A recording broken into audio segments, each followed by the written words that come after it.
Hello दोस्तों, मेरा नाम राजेंद्र प्रसाद मिश्रा है और आप सबको मेरे चैनल पे फिर से स्वागत है एक नए वीडियो के साथ, नए टॉपिक के साथ। तो आज के टॉपिक ऐसा है कि माता वृंदा जो तुलसी देवी के नाम पे भी जाना जाती है, उनकी विवाह की जो कथा है उसके ऊपर आधारित है।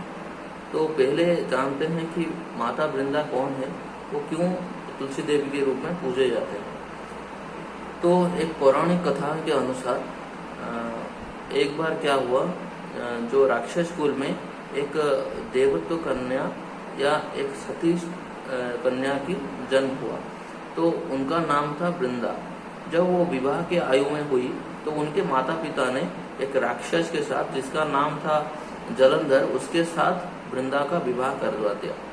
जब वृंदा का विवाह राक्षस कुल के एक राक्षस जिसका नाम जलंधर है उसके साथ विवाह हो गया, तो वो राक्षस वृंदा के सतीत्व से बहुत प्रभावशाली हो गया, क्योंकि वो माता वृंदा बचपन से ही भगवान विष्णु के प्रति आसक्ति और भगवान विष्णु के पूजा करती थी।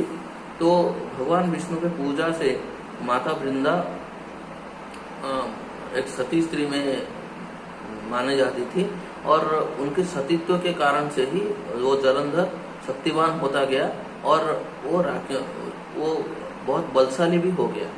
तो उसी कारण उन्होंने क्या किया कि देवताओं के साथ युद्ध कर लिया और देवताओं के आसन छीनना चाहा।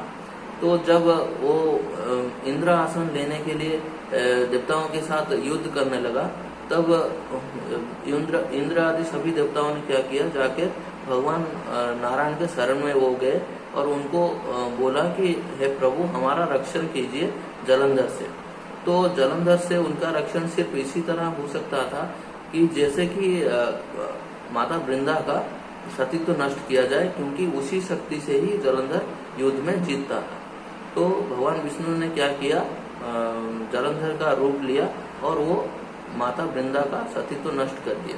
तो ये बात जब माता वृंदा को पता चली तो उन्होंने क्या किया कि भगवान विष्णु को श्राप दिया वो कि आप पत्थर में परिवर्तित हो जाइए। तो भगवान विष्णु पत्थर में परिवर्तित हो गए।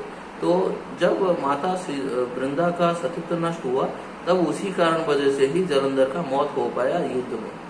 तो जब माता लक्ष्मी के कहने से माता वृंदा भगवान विष्णु को माफ किए और वो जलंधर के साथ भस्म हो गई। जब भस्म हो गई, उसी भस्म से, माता वृंदा का भस्म से एक पौधा का जन्म हुआ जिसको तुलसी का पौधा बोला जाता था।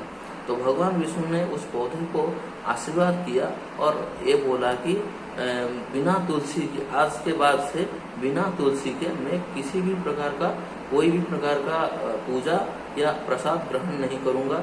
ये जो मेरा पत्थर का रूप है वो खुद पत्थर के रूप ले गए और उसी रूप में उनको